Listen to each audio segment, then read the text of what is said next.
Hello and welcome to Mead in the USA.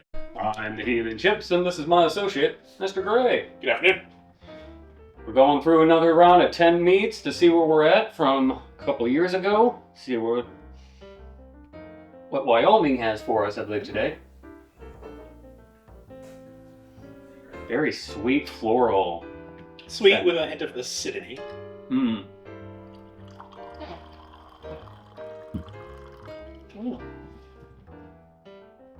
Sweet. Sweet. Maybe it's not. I'm not finding it as sweet as maybe you are. I find it, well, it's noticeably sweet. I don't Yeah. think it's overly sweet. Like, it's kind of getting to that borderline. It's definitely, I feel the thickness of it. It's very thick, and I would almost say it's almost very similar to the taste would be similar to maybe a sweet white, not as acidic. Doesn't have the effervescence, but I could see that, yeah, like a white wine and stuff that just has had extra honey thrown into it. A little bit of lemony flavor to it. I think that's all I'm getting so far is lemon, floral. it's definitely floral, and the honey itself. There was a thickness. I think there's a slight hint of nectarine in there, which is enhancing that sweetness. Mm-hmm. Doesn't slap like some of the others though, where we get like peaking of any one particular bit though. It's very, very smooth ride all the way through. Not even not much in the way of alcohol. No. I liked it though. I would definitely have another glass or two of these. Yeah, definitely chilled, like a nice summertime Yeah. on ice. Yeah. Yeah, when we hit 80 degrees, this will be perfect for that as it is. Anything you can think to pair it with? Because I could see this going a lot of different ways for that summer bit. Peach, raspberry, lemon, wide variety of summertime flavors and stuff. I mean, almost like maybe even a salad, fruit platter, something like that. I would, surprisingly, I think this would work well with fruit and stuff like that, despite it being already plenty sweet. Because we're not really picking up on. I think it's toying with the idea of being acidic. So I think if we do like a vinaigrette in a salad or something like an acidic fruit, I think that would be Would I an be? interesting pairing. I'm actually thinking like in a contrast, maybe like kiwi or something like that. Something to get that tartar kind of flavor and stuff to pair in. All right, I'm pretty satisfied with that. I am as well. Good job. Just Oklahoma. Oklahoma. Sweet, honey sweet. A little bit more caramel kind of smells. Very light apple scent. Picking up a little bit of alcohol.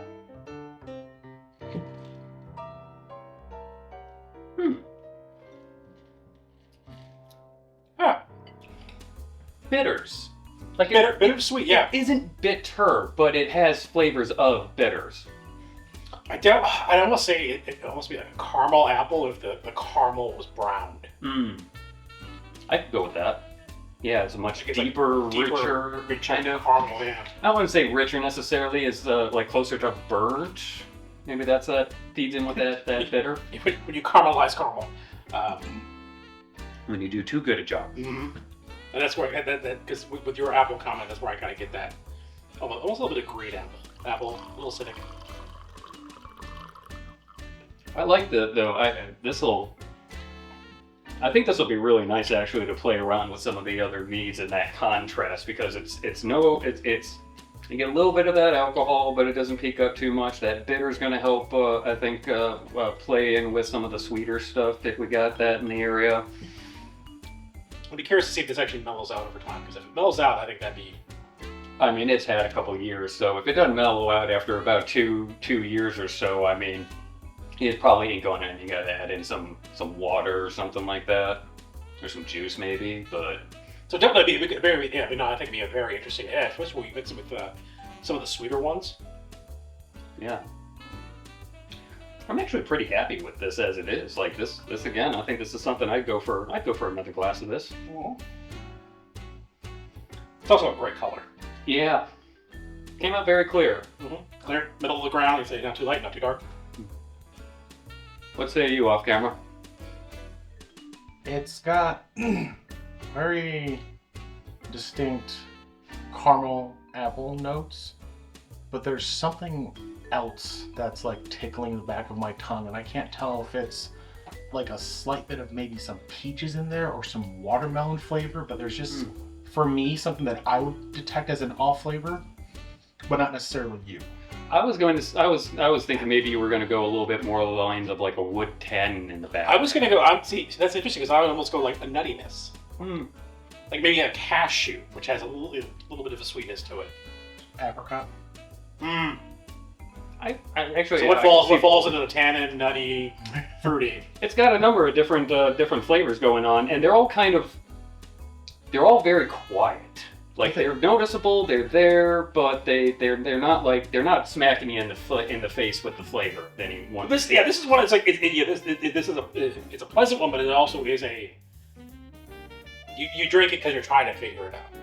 I believe Oklahoma also has grapes as a major fruit, and that could be what is in the background, the riverbank or otherwise. That could be. A lot of tannins are dried grape skins that are powdered, basically. That's a good point. All right. I'm happy. I like it. 2 for 2, I'd say. All right. We're on a roll. Mississippi Queen. This bitch kind of smells a little mean. Sweet.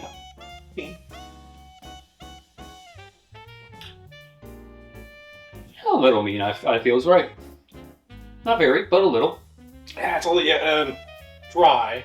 Well, it's got an initial sweet, like a grape juice sweet, and then it's kind of a dry. And that's where kind of the alcohol kind of comes in. It kind of feels like it hits me in two kinds of ways. Like you get that initial sweet, and then it goes dry afterwards. And the only real constant seems like this low key caramel, like again deep caramel flavor to it. Like the Mississippi, you've got a clean hit and a muddy hit. Now the thing is, if I take it completely across the top, so I think we're trying to hit, like if I just let it just wash over, I think that's where that sweetness manages to kind of mellow out the alcoholic or kind of the harsher back end. So it remains, but it's not as overpowering. I do feel like there's a bit of blueberry in there, maybe, and this is a far reach, kumquat. I see the blueberry, kumquat, not sure. Yeah, blueberry. I can see a little bit of that. Maybe plum. Plummy. I don't know why muddy's a word that keeps on coming to mind. Because it's the Mississippi River. I mean, fair enough. Wet earthy. What are they? Worthy. It was okay for one glass. I don't think I'd ask for another, but I am interested to see how this is going to work in with other stuff. All right. Mississippi Queen prevails. All right. Idaho. How much do you charge? For that. Yeah, I'm picking up just alcohol. Acidic. Very light floral, but otherwise I don't smell very much of anything. Would I be ignorant if I said I was expecting potato? No, because potatoes do flower. I was gonna say I feel like that's pretty fair, and quite honestly, if it didn't have as much floral, I might agree with it. That is interesting. Like the smell profile does not indicate. I was expecting something else, and it comes in very sweet, very floral, light. Dare I say watery, but It is a little watery, yeah. But I think that really adds to the level of drinkability to it. I would say it's a lower viscosity. When I think watery, I think it's been watered down, but this is more just the mouthfeel. I know I keep going back to plum, and that's probably just something in the back of my brain, but there is definitely like a deeper fruit somewhere in the back. To me, I feel it goes like I get the honey up front, then I get the floral notes, and then I come up to something that has that's apricot reminiscent in the background. Apricot, pear, like a stone fruit. Yeah. Maybe not a quite ripe. Yeah. definitely. Like maybe kind of a little bit very early season stone fruit. Very happy with it though. I mean, I think it's got a pretty decent amount of sweetness to it. It's definitely a sipper. I think like if I take too much, I get a little too much alcohol. It's a little harsh, but it is a very pleasant I sip. feel like that is the complexity of it because the sweetness of it tells me I don't want to just go ahead and keep on chugging, but the fluidity of it definitely is promoting that. And the sweetness does stick around, and then I pick up like what I almost consider like a tannin kind of hanging around in the background. Huckleberry is the state fruit. I wonder if that's what we're picking up on. Well, this would be my huckleberry.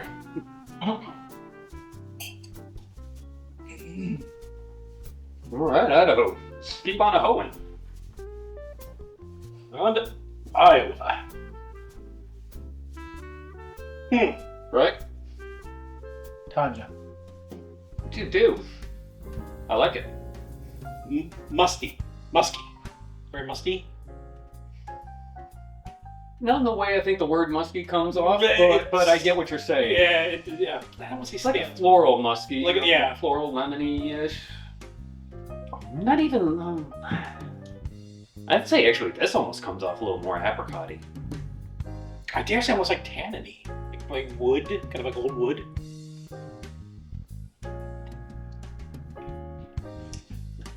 Wow, that's interesting. This is attacking a little bit more than the other ones have, but I'm liking it. That's where I'm most getting the tannin. You get kind of the, dare say, sting of a tannin. Maybe that's part of the alcohol. I think that's actually a bit more of the honey. That You think it's more of the springs up and hits real good and hard to me. Yeah. It's almost got like a soda poppy kind of sweetness to it. That is interesting. Yeah, there's almost a. I was gonna say apricot pear definitely for those fruit notes that I'm picking up on. Dare say like almost like a ginger ale. It's almost something like I'd like to have like as an extra side ingredient, like an old fashioned or something. Like you get that little harshness of the alcohol, but then the sweetness comes in. You know, that's the thing I think with the alcohol is I think the alcohol kind of really is pairing in with that actual apricot fruit flavor. Yeah. They're melding, like that individual who provided us the honey, the flavors meld very well together and produce a very unique, distinct flavor.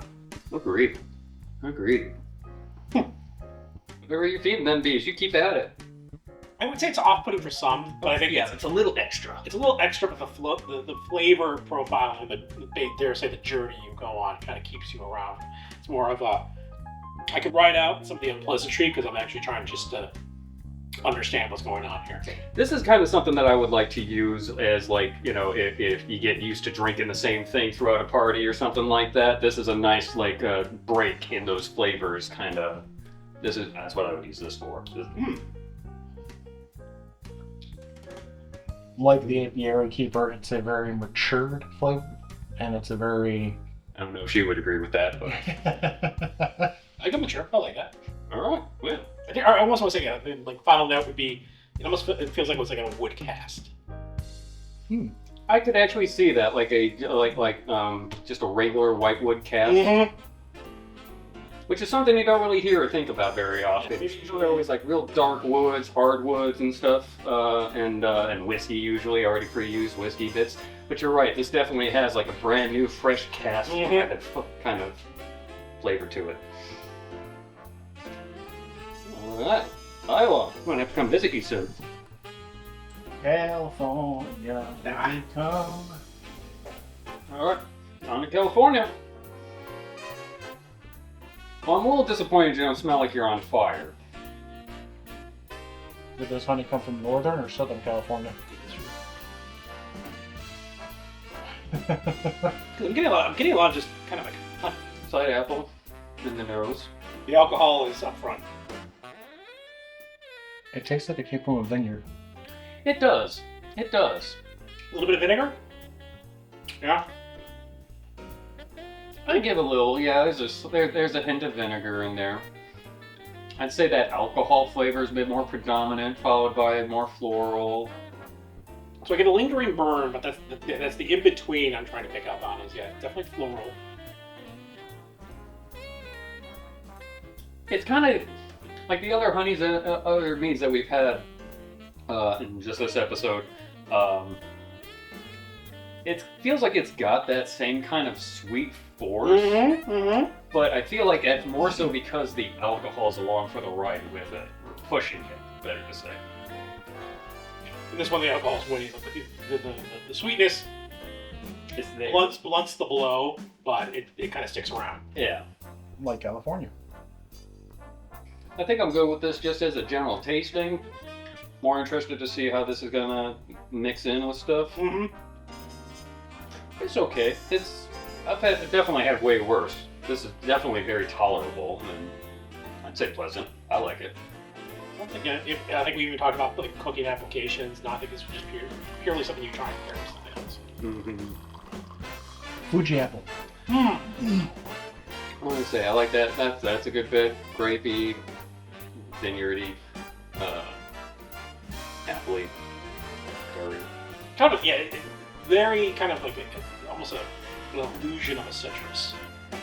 Yeah, illusion of a citrus is a good way to. I can't place my finger on it. It's just kind of there, and then it just. I think that's something that's piggybacking with the floral notes to it. You know, when you said vineyard, I thought, well, maybe give a little bit of vinegar, so maybe that's where that play is at, is to, trying to nail it down, and it's kind of just vague. It's a vague profile. All right, California, not bad. All right. Not bad. You've covered worse. All right, what state are we in now? Louisiana. Louisiana. Down the bayou. Woo! It smells like the bayou. It does. It's a little swampy, yeah. It's gonna be all Florida all over again. It's got my side cramping up already.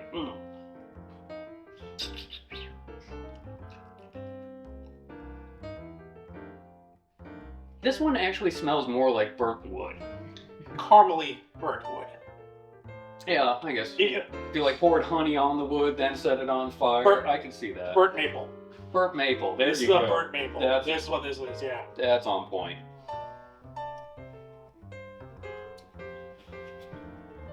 It's not. Shut the fuck up. It's not bad.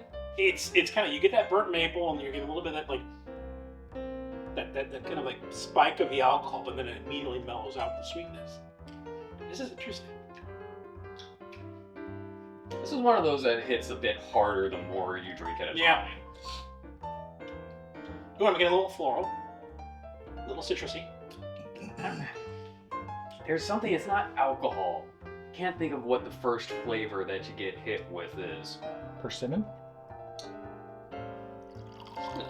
Sure. I don't know if that's. It's hard to discern. I'd say pawpaw, because I know that's a fruit that's native in Louisiana, but pawpaw tends to have a bit more of a like bubblegum sweetness and flavor. And what I'm getting is like every other sip is like, ooh, this is a bad sip. It's a good sip, bad sip, good sip. It's almost like what's left in your tongue. That sounds more like the give and takes of just being an alcoholic and stuff. No more, please. It kind of has a funky combination. Like it's not displeasing. It's just it feels like it's a weird combination of flavors. So maybe I'm confused. I almost detect at times like a cotton candy. I'd say the sweetness peaks up to a cotton candy point. Yeah. You think it's more blue or red? Red. Like I know there's blueberries and blackberries in Louisiana, but I'm sticking with red on that one. It's okay to try. I think I'd pass on a second glass personally. I do like this. It is sweet, surprisingly, too. The I flavors. would maybe like a cook or pair with a protein. Yeah. A nice hearty protein. Like Yeah, this might work. beef, better. maybe even a pork. Dare I say chicken? Like a nice, well-seasoned chicken. I was gonna say like a chicken or a Cornish hen. Something with maybe if you like heavily peppered it. Bring this in. This would. Cornish hen if you want to impress your in-laws. Not with mine. I do that, and I also spatchcock it. Is that legal in the state? I have a license. Huh. Yeah, I feel that like on and off with that cotton candy. The first sip I get, it's like more burnt. The second sip has more of that cotton candy. The next sip is back to the burnt. Yeah, because usually what we've been experiencing is there'll be a flavor that sticks around the aftertaste and then kind of influences the next taste. This, and that usually just keeps happening, this almost switches off. There'll be an aftertaste on one, and then that gets washed away for another. So that's kind of a unique thing, I think. Louisiana, you tricky bitch. Mm-hmm. All right, well, Like your history, you're complicated and full of mysteries. but entertaining nonetheless.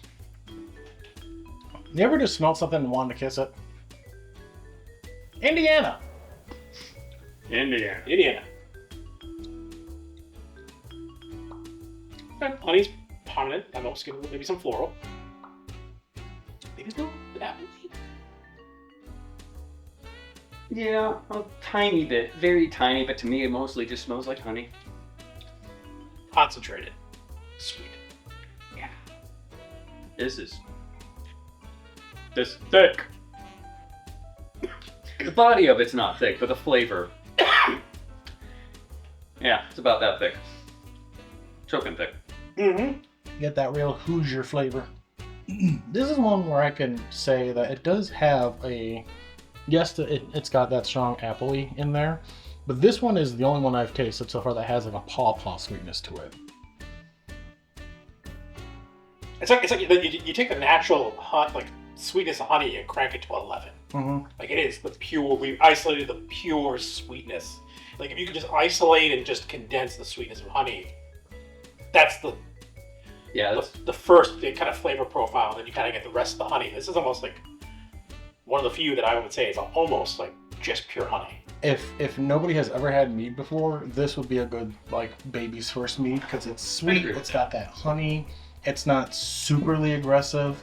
I feel like it would, like it might be a little bit much as far as the sweetness is. I guess it kind of depends on your audience. If they typically would like something very sweet, they would love this. If they're a dry person. I think that's a great point because if you like the first time you have mead, like, oh, this is a honey wine, you're like, oh, this is what I would expect. Mm. This tastes like honey wine. Yeah, definitely honey AF.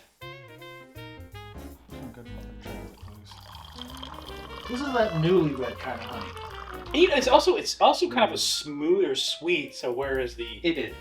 I could have a few glasses of this. And it does go, even though it's a little more viscous, it does go down smoother. It's interesting how it's not like a velvet smooth, but it's just as pleasing. It's not like it's got a thick body to it, but it doesn't feel like it doesn't feel like it coats in the same way as a lot of the other ones. You know what? It hits your tongue thick, but then immediately just kind of the body of it, yeah, just kind of just disperses. Very liquidy, and fluid. And the only thing that would be a little bit of the alcohol in the back of the tongue. So it's the only thing that would tell me that this has been like fermented. Mm-hmm. This. Yeah, I can't. Yeah, no alcohol detection. This like the other one. If it's 10%, is dangerous. Mm-hmm. Yeah, this is practically like a honey juice. Ooh. Honey apple juice. But yeah, like I can't detect any alcohol. Not in the smell, not in the no effervescence. All right, Indiana. Let's see why you're taking the Bears. Mm-hmm. And the Bears love honey. Damn. Good shit. Mm-hmm. Just AI yourself in. AI myself. AI make my video for me. Too fucking tired and exhausted. All right. Minnesota. Minnesota. Home of the hot pot. And poutine. I can't have too much on this end. Southern Canada for a reason, yo. Yeah, it smells pretty clean, basic. Oh. Sweet. Yeah. Almost borderline sickeningly. Ooh. Which really surprises me compared to a lot of the other ones that we've had. Kind of a nice, almost like a nice juicy ripe apple. I can feel my blood pressure rising. Good news, Minnesota is home to the Honeycrisp. That's exactly what it feels like, the Honeycrisp. I don't think I'd stop fucking with it. I like it. I do like it. It is a nice light. I would like it a little less sweet, actually. It's almost like a honey crisp, and then you kind of get that little bit of honey. You almost got that little metallicness you get on the backside of a honey. When it's in your mouth and dancing on your tongue, if you just let it sit there for a minute, it tastes like you have a liquid honey crisp apple that's just a little too sweet. I was gonna say it's kind of like if you took a slice of the honey crisp apple and then dipped it in honey and then would eat that. Now that would be good if you reduce it down to like a syrup. Put that shit on pancakes, absolutely. Oh yeah. I could see that. Just a syrup on some waffles. Could be a little overwhelming with sweetness, so this is definitely a nice sipper. I don't know about necessarily a sipper for that because of how thick it is. And there's part to it. Maybe it's just the repetitiveness of drinking mead and stuff for 2 or 3 hours or something. But at a certain point, it's kind of like for me with the amount of sweetness to it, it's kind of more like I kind of want to get through it more than I want to. What if we cut this with like a lemonade? Like an unsweetened lemonade. That I think there's some lemon in this. Yeah, like if you were to make a drink or something, lemonade style, and add this in, I could see that. Other option. Out of everything that we've had from all 50 states, this is the one I would want to make a braggot with.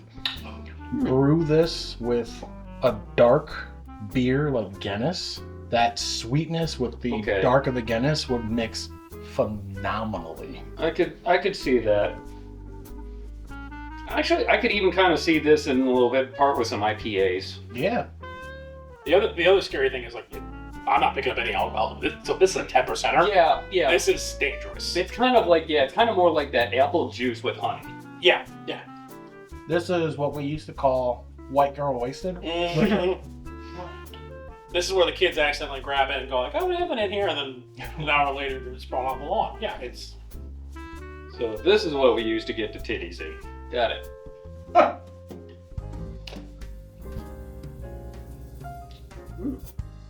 All right, Minnesota, great job. All right, carry on. On to Nevada. Smells a little more Reno than it is Vegas. Smells mean. It's got a nice color. I would get that.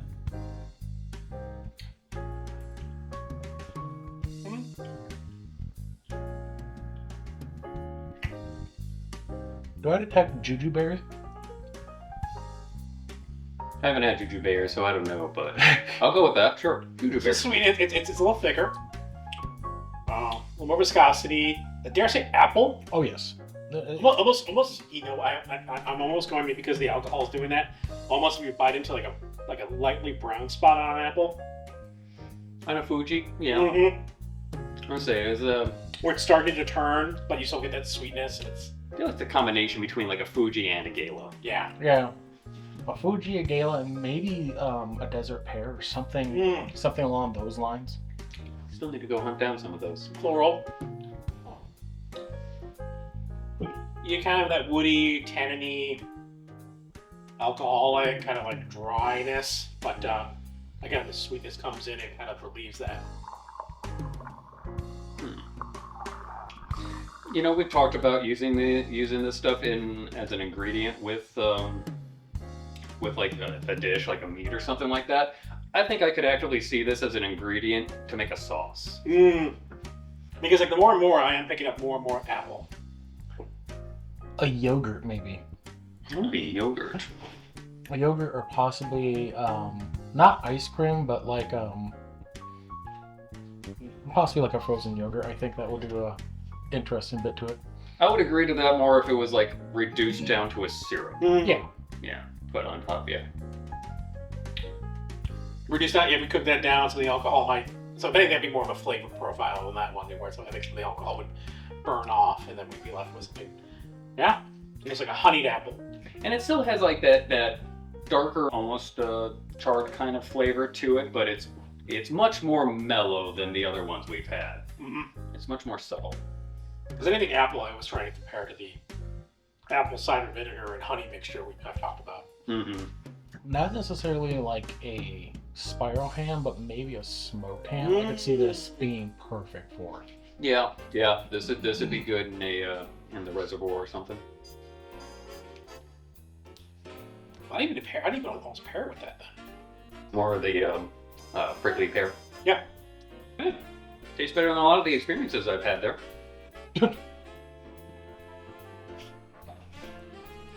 Tastes like this one time I was at the Bunny Ranch.